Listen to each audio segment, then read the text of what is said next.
Bien, comencemos chicos con sistema de partículas. La clase de hoy va a ser rápida nomás, 40 minutos máximo y nos desocupamos. Sistema de partículas.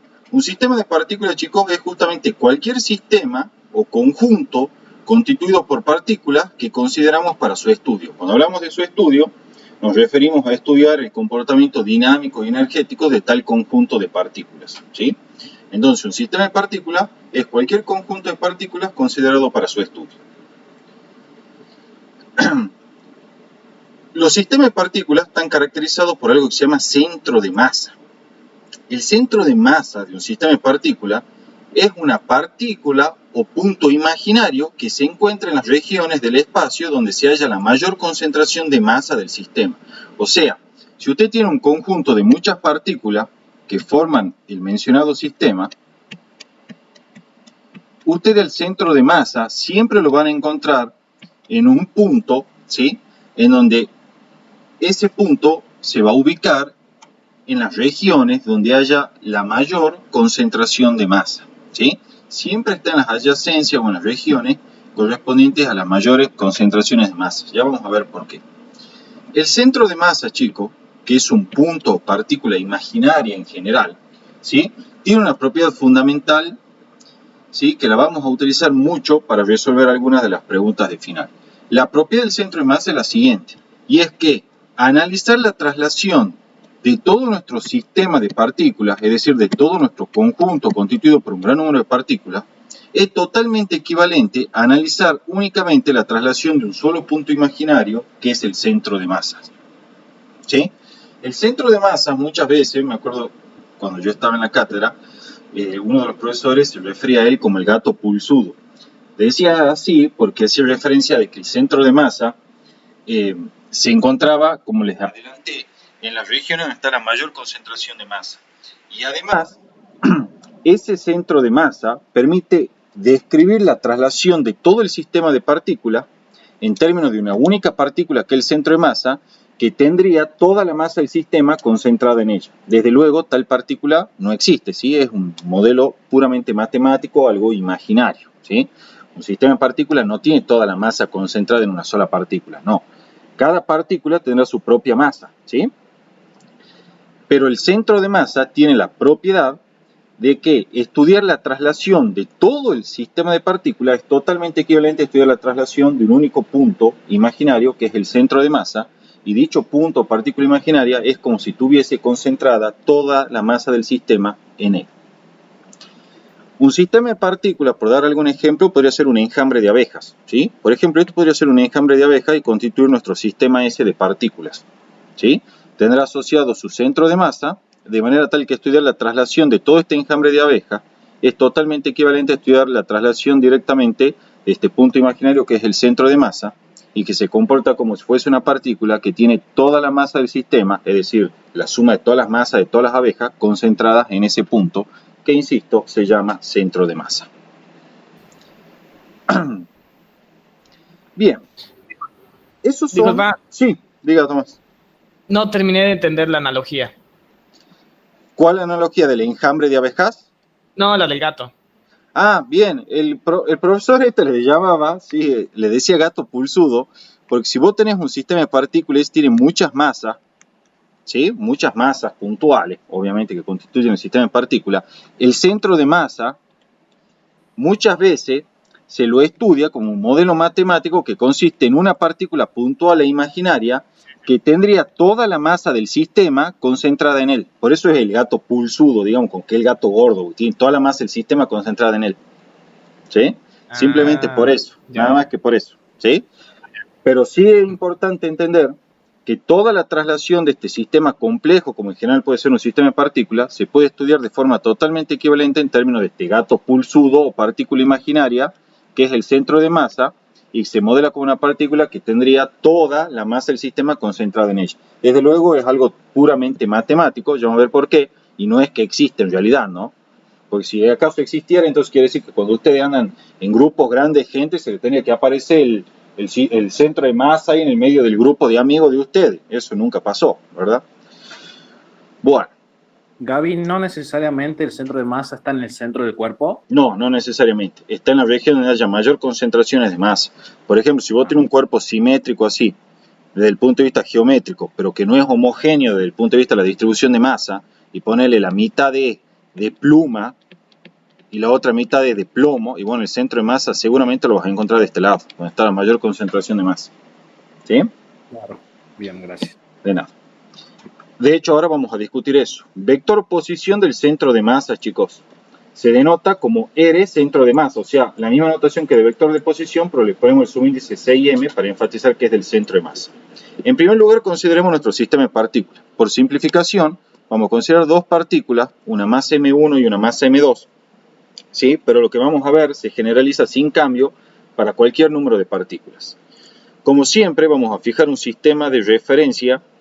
En estos casos vamos a trabajar siempre con sistemas de referencias inerciales, a los cuales le vamos a anclar un sistema de ejes adecuado, como el que se observa acá, en este caso de coordenadas cartesianas ortogonales. Cada masa puntual en algún instante dado tiene asociado un vector de posición con origen en el origen del sistema de coordenadas y extremo en la posición de la partícula en cada instante, ¿sí? Como se ven acá en celeste. El centro de masa, ¿sí? Como les dije, siempre estará en algún punto que pertenece a una región donde se halla la mayor concentración de masa, o sea, está más próximo a las mayores masas. Su vector de posición, disculpen, voy a usar la recta, su vector de posición está aquí indicado de esta manera. Repito y no me canso de repetir que esta partícula es imaginaria, ¿sí? Es un modelo puramente matemático que me va a permitir estudiar la traslación del sistema en términos de ella. Bueno, el sistema de partículas está constituido en este caso por la masa m1 y m2 únicamente, pero repito, puede considerarse un número cualquiera de partículas. El vector de posición L1 es de la forma x1 versor y e y1 versor j. El vector de posición L2 es x2 versor y más y2 versor j. Estos son los vectores de posición de m1 y m2. ¿Sí? Desde luego ya saben cómo se obtienen las coordenadas por simple proyección, ¿sí? Sobre el eje horizontal y sobre el eje vertical. Bien. ¿Cómo se define o se calcula la posición del centro de masas, chicos, de esta partícula imaginaria? Se calcula vectorialmente de la siguiente forma. El vector de posición del centro de masa es m1 por el vector de posición de la partícula 1 más m2 por el vector de posición de la partícula 2 sobre la masa total del sistema. Obviamente, si tuviésemos 30.000 partículas, entonces acá tendría que seguir sumando cada uno de los términos correspondientes para las 30.000 partículas. ¿Sí? Esto, fíjense que es una ecuación vectorial. Por lo tanto, la posición del centro de masa, cuando resolvamos esta ecuación vectorial, va a tener su componente en X y su componente en Y, como se indica acá a continuación.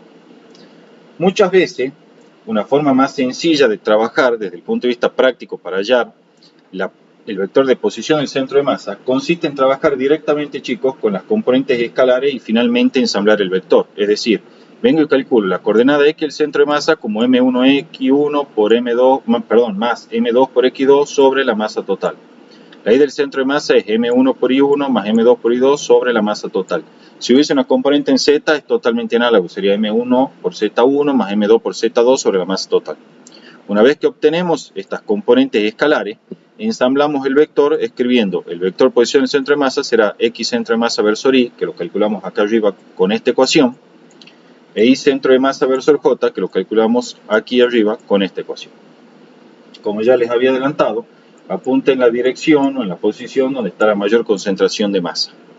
¿Sí? El vector velocidad del centro de masa, que se denota con este símbolo, se calcula de una manera totalmente análoga. De vuelta, seguimos considerando nuestro sistema de laboratorio, que se llama, ¿sí? En este caso, este sistema de referencia se llaman sistemas de laboratorio. Ya van a ver por qué hacemos esa distinción. Fijamos, como siempre, nuestro sistema de ejes adecuados asociados con ese sistema de referencia, ¿sí? Recuerden que los sistemas de ejes son la representación matemática de dicho sistema de referencia. Y cada partícula, fíjense, tiene alguna velocidad, ¿sí? Arbitraria cualquiera, v sub 1 y v sub 2, como se ve acá. ¿Sí? Aquí está de vuelta indicado, ¿sí?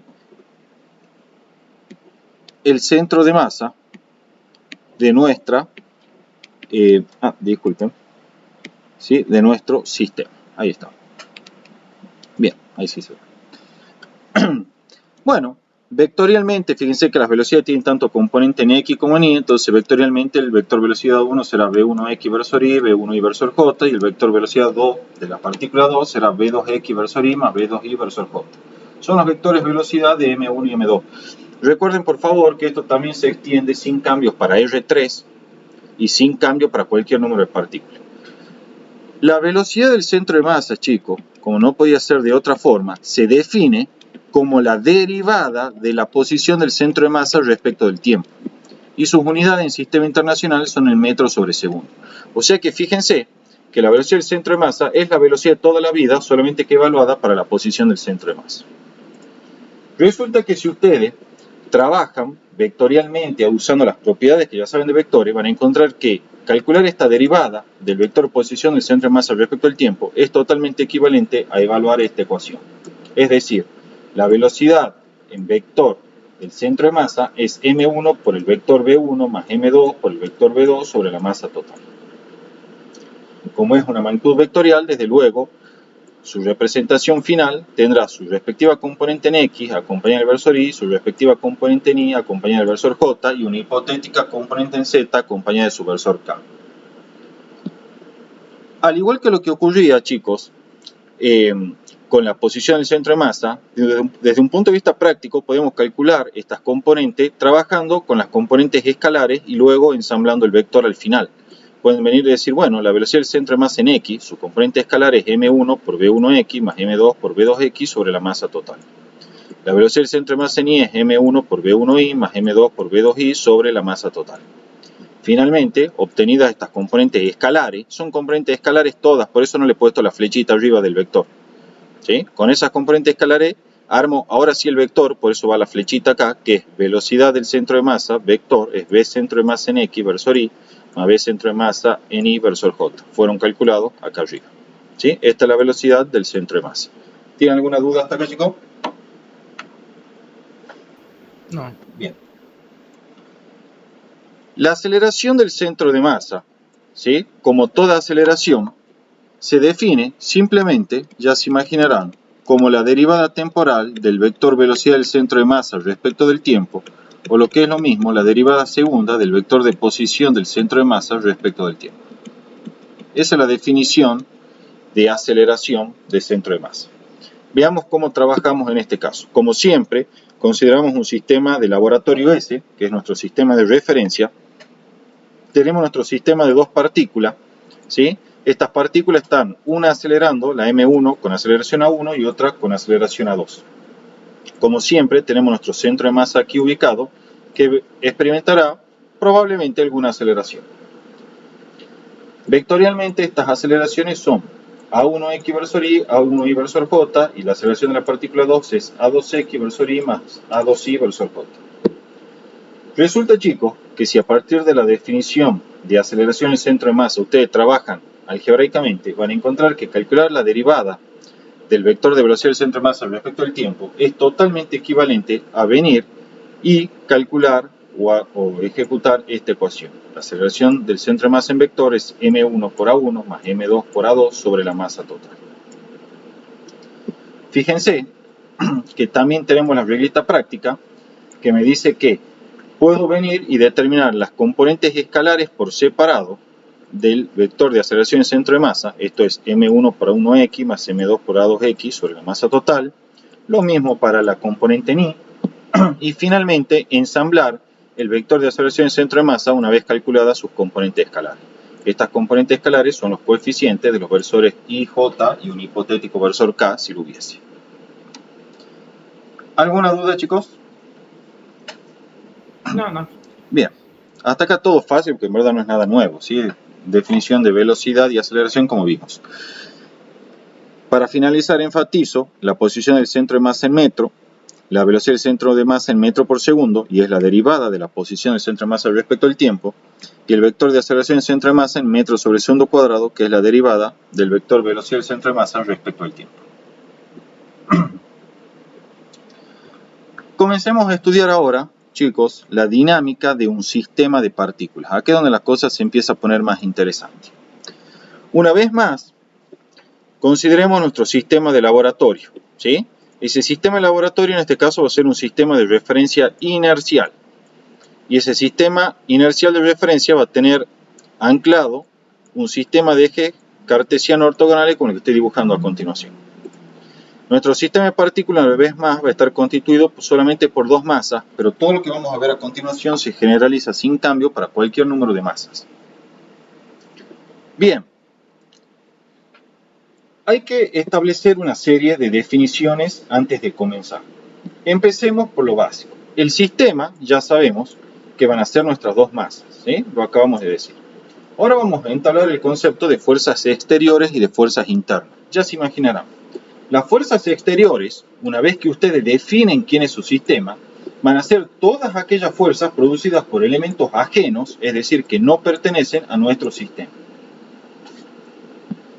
Las fuerzas internas, por el contrario, una vez establecido y definido qué es nuestro sistema, son todas las fuerzas de interacción que existen entre las mismas partículas del sistema y satisfacen además la tercera ley de Newton como todo par de fuerzas. Desde luego las fuerzas exteriores van a satisfacer la tercera ley de Newton, pero ya vamos a ver cómo que esto ocurre, ¿sí? Y ya que estamos, definimos un concepto nuevo que es el de sistema aislado. Un sistema aislado, chicos, es aquel sistema que no interactúa con ningún elemento externo del sistema y por lo tanto sobre él no actúa ninguna fuerza externa o exterior. ¿Sí? Hasta acá todo lógico, ¿no? Fuerzas exteriores, toda la acción ejercida por elementos externos a nuestro sistema. Fuerzas internas, y bueno, la acción ejercida por elementos que pertenecen a mi sistema. Un sistema aislado y aquel que no le está molestando a nadie, o sea, aquel sobre el cual no actúa ninguna fuerza exterior. ¿Estamos? Todo lógico hasta acá, nada del otro mundo, cosas que uno incluso podría predecir sin tener que haberlo definido con anterioridad. Volvamos a nuestro problema. Esta capa en celeste que marqué acá, si quieren la borro un poco, denota, ¿sí?, la frontera. Esto que estoy borrando acá es la frontera de mi sistema, ¿sí? Eso quiere decir, o es una manera de indicar que mi sistema está constituido por estas dos masas M1 y M2. Estas dos masas en general pueden estar interactuando entre sí mediante estas fuerzas que aparecen acá a continuación. En efecto, la fuerza 2,1, ¿sí?, se lee como la fuerza que ejerce la partícula 2 sobre la partícula 1, mientras que la fuerza 1,2 es la fuerza que ejerce la partícula 1 sobre la partícula 2. Estas fuerzas satisfacen la tercera ley de Newton, es decir, son par de acción y reacción. Operan sobre cuerpos diferentes, uno sobre la masa 1, el otro sobre la masa 2, y se observa que son de igual módulo, dirección, pero sentido contrario. Por otro lado, vamos a cambiar el color. Tenemos la fuerza F1 grande y F2 grande. Estas fuerzas, chicos, como toda fuerza en un sistema de referencia inercial, deben ser ejercidas por alguien. Ese alguien, vamos a marcar la frontera acá, son partículas probablemente que están afuera de mi sistema, ¿sí? Por ejemplo, esa fuerza F1 y F2 puede ser ejercida por esta masa 3 y si quieren agreguemos una masa 4 acá, ¿sí? Si alguien se pregunta dónde actúa la correspondiente reacción a F1, y bueno, actuará, supongamos que la masa M1 está interactuando con la masa 3, bueno, entonces actuará sobre la masa 3 en sentido opuesto. Y si la fuerza F2 es producto de la interacción de la masa 4 con la masa M2, entonces la reacción a F2 actuará sobre la masa 4 en sentido opuesto. ¿Sí? Sin embargo, estas masas, al estar ajenas a mi sistema, no son de interés por ahora. Y estas fuerzas ejercidas por estos elementos exteriores, como eran la masa 3 y la masa M4, son por lo tanto fuerzas exteriores, como dice acá, mientras que estas fuerzas que están aquí, al ser ejercidas por las partículas mismas del sistema, son fuerzas internas o interiores. ¿Está entendido hasta aquí el concepto de fuerzas exteriores e internas, chicos? Sí. Bien. Vamos a ver entonces las ecuaciones de dinámica que caracterizan nuestro sistema de partículas. Repito una vez más, recuerden que todo lo que estamos haciendo hasta ahora y que vamos a hacer a continuación está basado en el hecho de que mi sistema de laboratorio es un sistema de referencia inercial que verifica, por lo tanto, las tres leyes del movimiento de Newton. ¿Sí? Bien, empecemos por lo básico. Empecemos a definir el momentum lineal del sistema de partículas o simplemente P del sistema. También se llama cantidad de movimiento lineal del sistema de partículas, ¿sí? O impulso lineal del sistema de partículas. El P del sistema, como se imaginarán, no es más que la suma vectorial de todos los momentum lineal o cantidad de movimiento lineal de cada una de las partículas que constituyen el sistema. Entonces el P del sistema es igual a M1 por V1 más M2 por V2, etc. Fíjense que es una relación vectorial, ¿sí? Todo lleva flechita porque son magnitudes vectoriales. O sea que el P del sistema, como bien dice acá, es suma vectorial de los momentum lineales de cada una de las partículas que constituyen el sistema. ¿Sí? Nada ilógico hasta ahora. Se puede probar, chicos, ¿sí?, que el P del sistema es igual al producto de la masa total del sistema por la velocidad del centro de masa. Cuando yo escriba la M mayúscula a partir de ahora, salvo que indique lo contrario y diga que es momento, vamos a entender que es la suma de todas las masas de todas las partículas que constituyen el sistema. Si quieren saber de dónde sale esa demostración, porque el P del sistema es igual a la masa total por la velocidad del centro de masa, la vemos a continuación. Ustedes saben, chicos, que la velocidad del centro de masa se puede calcular como M1 por V1 más, etcétera, para no escribir tanto, una M sub n por el vector velocidad V sub n sobre la masa total. ¿Sí? Entonces simplemente miren, paso multiplicando la masa total y me queda M por V centro de masa es la suma vectorial de todos los MI por los V sub I. Pero cada uno de estos términos es la cantidad de movimiento lineal de cada partícula. Y por lo tanto esta suma es el P del sistema. Entonces queda probado que el P del sistema es siempre igual al producto de la masa total del sistema por el vector de velocidad del centro de masa, como está ahí escrito. ¿Alguna duda de eso? ¿Puedo repetirlo, David, por favor? Sí. La velocidad del centro de masa, ustedes saben que es M1 por V1 más M2 por V2 más M sub n por V sub n. ¿Sí? Entonces yo agarro este denominador, que es la masa total, en la cual se debe dividir para calcular la velocidad del centro de masa, y la paso multiplicando por acá. Entonces me quedará masa total por vector velocidad del centro de masa, igual a todo este numerador de acá, que es la suma de los productos de los MI por VI. ¿Sí? Cada MI por VI es el momentum lineal de cada partícula individual, y por lo tanto toda esta suma es el momentum lineal total del sistema, por definición. Entonces estoy probando que el P del sistema es la masa total por la velocidad del centro de masa. ¿Está claro? Bien, ¿verdad? Bien, como siempre, las unidades del P del sistema son kilogramos por metro sobre segundo, lo que es equivalente al newton segundo. ¿Sí? Veamos la segunda ley de Newton para un sistema de partículas. ¿Sí? Esta es súper interesante porque vamos a concluir muchas cosas importantes de acá que suelen preguntar para el final. En realidad, yo aclaro, no es una ley, sino una consecuencia de las leyes de Newton que se verifican para cada una de las partículas individuales que constituyen el sistema. Esta segunda ley para sistema de partículas dice que la suma vectorial de todas las fuerzas exteriores y solamente las exteriores es igual al producto de la masa total del sistema por el vector de aceleración del centro de masa. ¿Sí?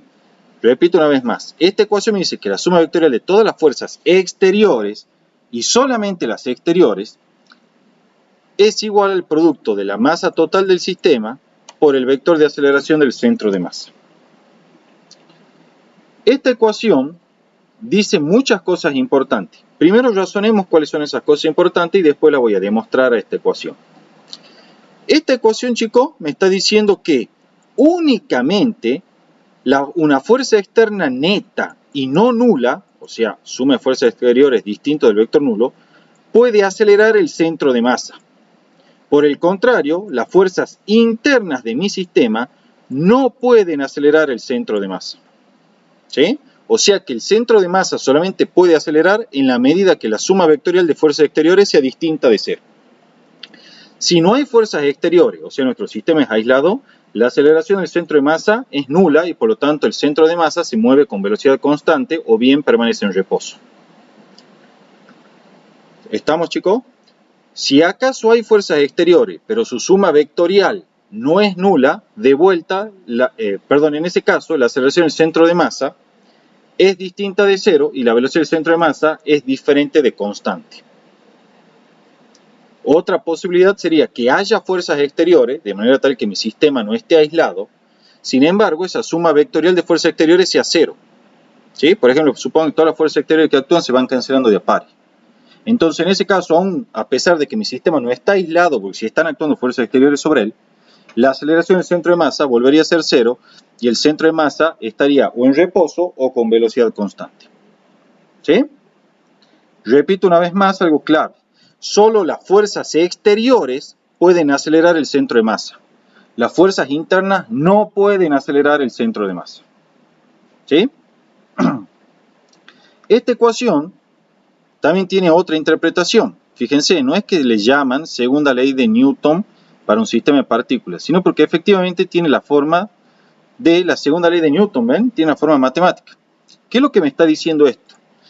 Esta ecuación me está diciendo que el centro de masa de un sistema de partícula se mueve como si fuese una partícula de masa m grande, es decir, que concentra la totalidad de la masa de nuestro sistema y está sometido a todas las fuerzas exteriores que actúan sobre nuestro sistema. ¿Sí? De ahí viene Thomas Bock que preguntaba el concepto del gato pulsudo. ¿Sí? Porque el centro de masa se mueve como si fuese una masa que concentra toda la masa de nuestro sistema de partículas y además como si estuviese sometida a todas las fuerzas exteriores que actúan sobre nuestro sistema de partículas. ¿Está claro eso? Sí. Bien. De hecho, eso está anotado acá. ¿Ven? La expresión suma de fuerza exterior igual a masa por aceleración centro de masa indica también que el centro de masa se mueve como una partícula de masa igual a la masa total del sistema, que es la masa m grande, suma de todas las masas, sometida a todas las fuerzas exteriores que actúan sobre el sistema. ¿Sí? De hecho, eso es lo que explica por qué cuando ustedes tenían un bloque, por ejemplo, que tenía una cierta dimensión finita, o sea, sus dimensiones eran apreciables, y le aplicaban alguna fuerza, en la primera parte de física 1, cuando todavía no sabía nada del sistema de partículas, ustedes venían y aplicaban, sí, la suma de fuerza es igual a la masa por la aceleración. Sí, de una. En realidad ahora ya están en condiciones de saber que esta masa m era la masa total del sistema de partículas que constituyen ese bloque grande. Y la aceleración a, en realidad, es la aceleración del centro de masa de este sistema de partículas. ¿Sí? Y la suma de fuerza era en realidad la suma de fuerzas exteriores sobre ese sistema de partículas. En efecto, el centro de masa de ese bloque se movía como si fuese una masa puntual que concentra toda la masa del sistema, es decir, del bloque, y como si estuviese sometida a todas las fuerzas exteriores que actúan sobre el bloque. ¿Sí? O sea que en realidad ustedes estaban trabajando ya con centros de masa en esas condiciones, sin saberlo. Bien, les había dicho que íbamos a probar de dónde salía esa ecuación. Es bastante sencillo también. Fíjense, un método. Hay muchas formas de probarlo, yo siempre lo pruebo de alguna forma diferente, ahora lo voy a probar de esta forma. Ustedes saben que la aceleración del centro de masa se puede calcular como m1 por a1, lo voy a hacer solo para dos partículas, más m2 por a2 sobre la masa total. Entonces yo de acá puedo despejar la masa, pasar multiplicando la masa total y obtener masa por aceleración del centro de masa, me quedará igual a m1 por a1 más m2 por a2. Si ustedes aplican la segunda ley de Newton a cada partícula de nuestro sistema, recuerden que estamos en presencia de un sistema inercial de referencia que hace el análisis, van a tener lo siguiente. Para la masa M1, fíjense, actúa la fuerza F1 y actúa esta fuerza interna F21, que es la que hace la partícula 2 sobre la partícula 1. Esta F1 es una fuerza exterior, la hace algún agente externo a mi sistema. ¿Sí? O sea, alguna masa que no constituye mi sistema. Para la masa M2 tenemos otra fuerza exterior F2, también ejercida por una masa que no pertenece a mi sistema, y además sobre ella actúa la correspondiente reacción F12, que es la fuerza que ejerce la masa 1 sobre la masa 2, según la tercera ley de Newton. Es decir, las fuerzas internas F21 y F12 son de igual magnitud, dirección, pero sentido contrario. Si yo aplico la segunda ley de Newton a la masa M1 respecto de mi sistema inercial de referencia, por eso es que lo puedo hacer, la segunda ley me dice, mira, la fuerza neta, que es F21 más F1, es igual al producto de la masa por la aceleración de la partícula 1. ¿Sí? Segunda ley. Y puedo hacer lo mismo para la masa M2 porque observo todo desde un sistema inercial de referencia. Entonces vamos a tener F12 más F2 igual a la masa 2 por la aceleración 2. ¿Sí? Es la segunda ley de Newton aplicada para la masa 1 y la masa 2, e insisto, lo puedo hacer porque mi sistema de laboratorio es inercial. Verifica la segunda ley de Newton y de hecho todas las demás leyes. Bien, entonces fíjense, estas ecuaciones las puedo sumar miembro a miembro. ¿Sí? Y me va a quedar que M1 por A1 más M2 por A2 es igual a F21 más F1 más F12 más F2. Bien, es una forma de hacerlo y deducir la segunda ley de Newton para los sistemas de partículas. Sin embargo, yo como ya empecé a trabajar de otra forma, directamente lo que voy a hacer es, a este término M1 por A1 lo voy a reemplazar por esta suma de fuerza. Y a este término M2 por A2 lo voy a reemplazar por esta suma de fuerza. Entonces volvamos acá donde estamos probando la demostración.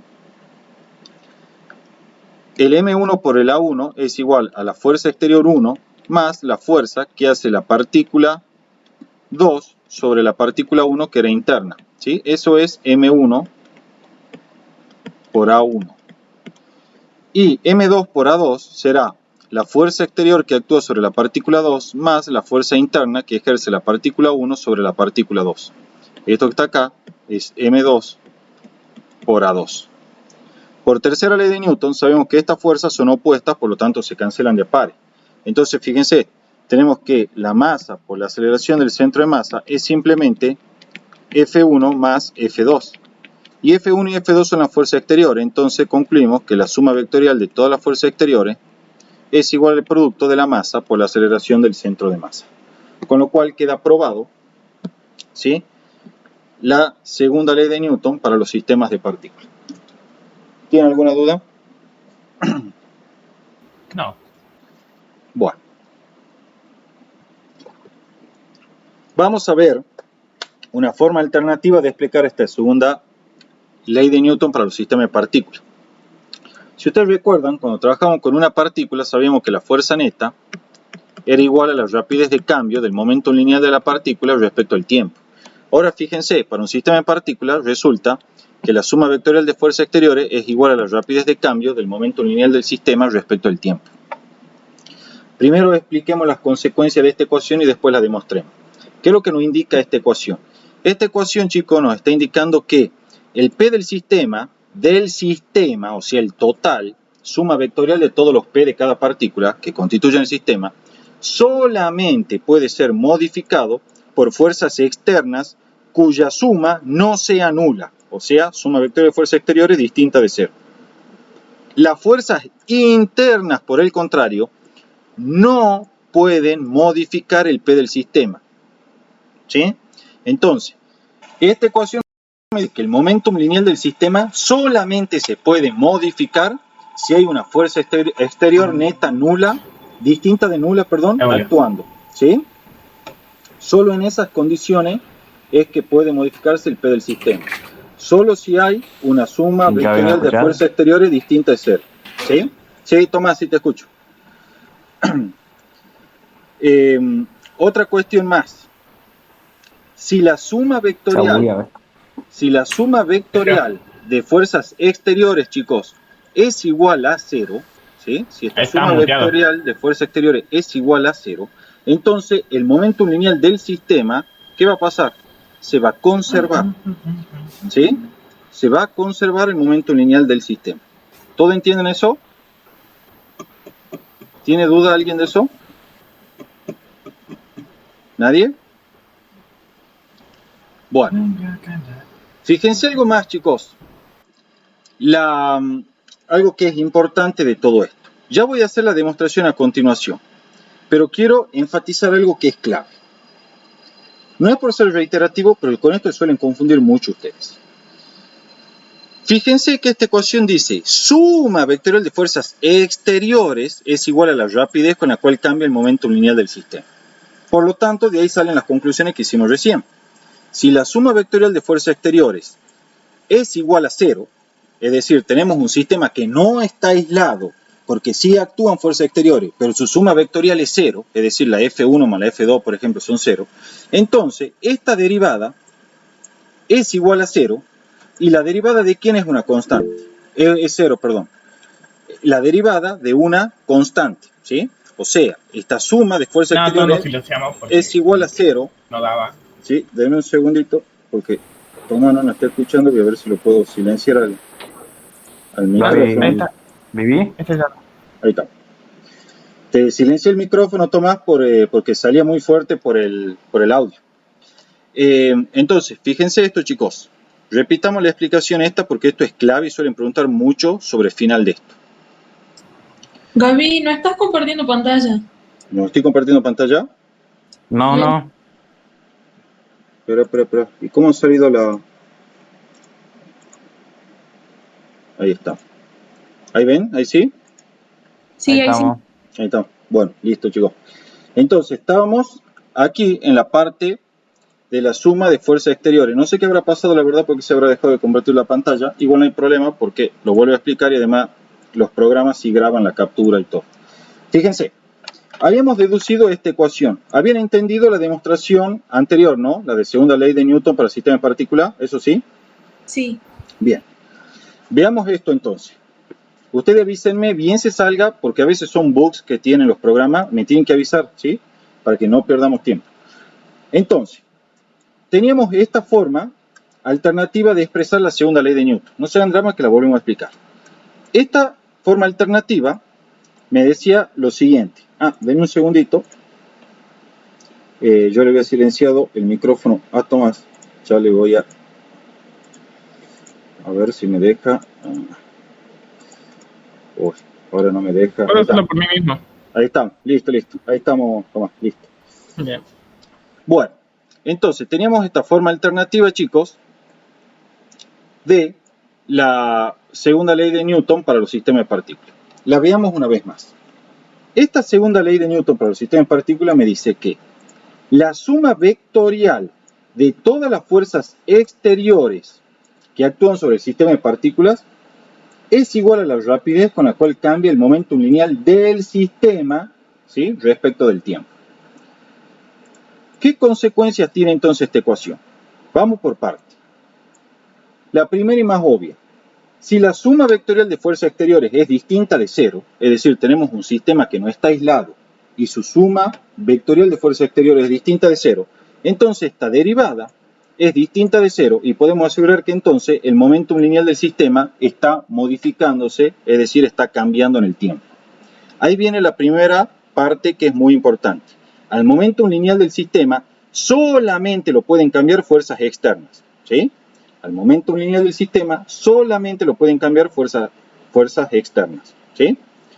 ¿Cuál otra posibilidad tengo? Otra posibilidad sería que mi sistema siga sin estar aislado, es decir, sigan actuando fuerzas exteriores sobre mi sistema. Pero, supongamos, las fuerzas exteriores que están actuando son tales que su suma vectorial es igual a 0. Por ejemplo, este caso así. Entonces, si bien este sistema de partículas no está aislado porque están actuando fuerzas exteriores sobre el mismo, si su suma vectorial de fuerzas exteriores es nula, como sería en este caso, entonces la derivada del P del sistema respecto al tiempo es igual a 0 o nula.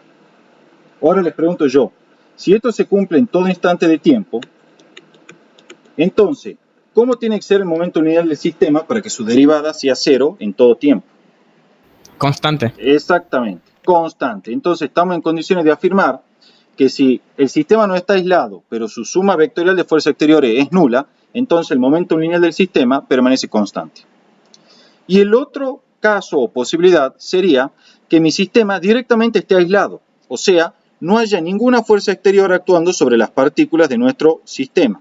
En ese caso, obviamente es trivial, la suma vectorial de fuerzas exteriores sería nula porque no hay ninguna fuerza exterior actuando, ¿sí? Y de vuelta tendríamos que la rapidez a la cual cambia el P del sistema sería nulo. En otras palabras, el P del sistema permanece constante, o lo que es lo mismo, se conserva en módulo, dirección y sentido. ¿Sí? Enfatizo una vez más, las fuerzas internas no pueden ¿sí? No pueden modificar el P del sistema, ¿sí? No pueden modificar el P del sistema. Aunque, ojo, y esto es pregunta final con la que entran siempre como caballo y le pifian. Si bien las fuerzas internas no pueden modificar el P del sistema, sí pueden modificar la cantidad de movimiento lineal de cada partícula individual, ¿sí? Y eso es obvio, porque si yo me concentro, tengo un sistema de varias partículas, pero me concentro, por ejemplo, solo en una de ellas, digamos que están interactuando así, entonces este es mi sistema, ¿sí? Cambiemos ahora el color. Esto así es la partícula que voy a considerar en el estudio de mi sistema. Sobre ella estaría actuando esta fuerza interna, que a su vez sería la fuerza neta sobre ella. Y nosotros sabemos por la reformulación de la segunda ley de Newton que eso es igual a la derivada del P de esa partícula, si quieren la llamamos 1, respecto del tiempo. Entonces aquí es claro que la fuerza interna es igual a la rapidez con la que cambia el momento lineal de la partícula individual. O sea, la fuerza interna sí puede modificar el momento lineal de cada partícula individual, pero no puede modificar el P del sistema como un todo, ¿sí? ¿Está clara la diferencia, chicos? Sí. Bien, ya casi terminamos la clase de hoy, ¿sí? Nos quedan 2 carillas nomás. Por último, quiero que veamos cómo se obtiene o cómo se demuestra esta expresión que está aquí, ¿sí? ¿Cómo podríamos hacer para demostrarla? Es súper sencillo, fíjense. Nosotros ya sabemos, hay muchas formas de demostrarla, ¿no? Yo siempre la demuestro de forma distinta, ahora la voy a probar de esta forma. Nosotros ya sabemos que la suma de fuerzas exteriores es igual al producto de la masa total por la aceleración del centro de masa. ¿Se acuerdan de eso? Y sabemos que la aceleración del centro de masa es la derivada de la velocidad del centro de masa respecto del tiempo. ¿Se acuerdan también de eso? Como vamos a trabajar con sistemas de partículas que son de masa constante, entonces la masa puede entrar dentro de la operación de derivación de esta forma. Y esto que está aquí adentro, la función que estoy derivando, es por definición, no por definición en realidad, sino que probamos que es igual a ¿qué? Al P del sistema.